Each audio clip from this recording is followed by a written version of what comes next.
Alors bonjour à tous, Jean Robin, journaliste, 217e vidéo réservée aux souscripteurs, c'est la vidéo bonus de la semaine, donc pour avoir des précisions sur la souscription, vous allez dans la description de cette vidéo, vous cliquez sur Patreon et vous aurez accès aux 3 souscriptions que je propose. Alors, pour cette 217e vidéo, vidéo importante, bon, je ne le dis pas à chaque fois, mais là c'est une vidéo particulièrement importante, parce que, donc, suite à mon interview de J.R. Nyquist, cet intellectuel américain anticommuniste, et qui a vraiment beaucoup plus compris en plus que moi, ça fait plaisir, parce que moi je cherche toujours à monter en compétences, donc il faut des gens plus intelligents que moi et plus informés que moi, donc lui il l'est, et donc il a écrit plusieurs livres, et je l'ai interviewé, donc l'interview a sauté de YouTube, voilà, je vous laisse découvrir pourquoi, donc elle est sur Rumble, vous trouverez le lien vers cette interview dans la description aussi. Et donc, il m'a parlé de Golitsyn, que je ne connaissais pas, ce transfuge russe du KGB, dont la thèse est très intéressante, voire fondamentale, paradigmatique, pourrait-on dire.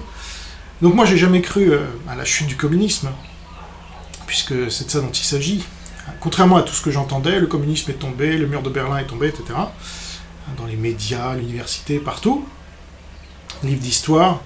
Et quand j'ai étudié, moi c'était le collège et le lycée hein, quand c'est arrivé. Donc, en France, j'ai vécu l'enfer fiscal, l'enfer entrepreneurial, comme tous les gens qui essayent de bouger les choses dans ce pays, comme tous les gens qui essayent de faire quelque chose dans ce pays. Je me suis pris l'URSSAF, le RSI, enfin, n'en jetez plus, les taxes dans tous les sens, les charges, etc. Donc les entrepreneurs, les artisans commerçants, les agriculteurs même, on a tous connu ça.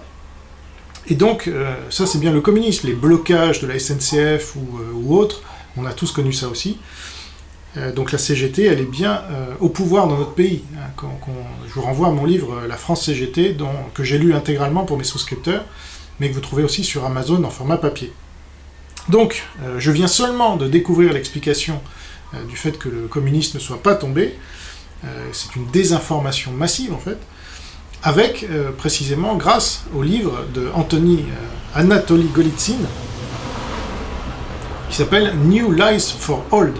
Donc il a été publié en 1984, écrit en 1980, et donc il est très visionnaire, puisque alors, il y a un universitaire qui a étudié ses prédictions.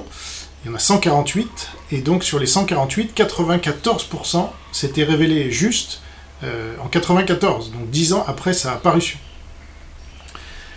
Donc Anatoly Golitsyn, qui est-ce ? Eh bien il est né en 1926, il est mort en 2008.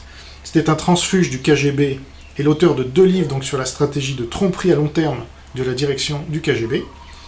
Il est né en URSS, il a fourni un large éventail de renseignements à la CIA, sur les opérations de la plupart des lignes, c'est-à-dire des départements de la résidence d'Helsinki et d'autres résidences, ainsi que sur les méthodes de recrutement et de gestion des agents du KGB. C'était à l'époque où la CIA n'était pas encore crypto-communiste.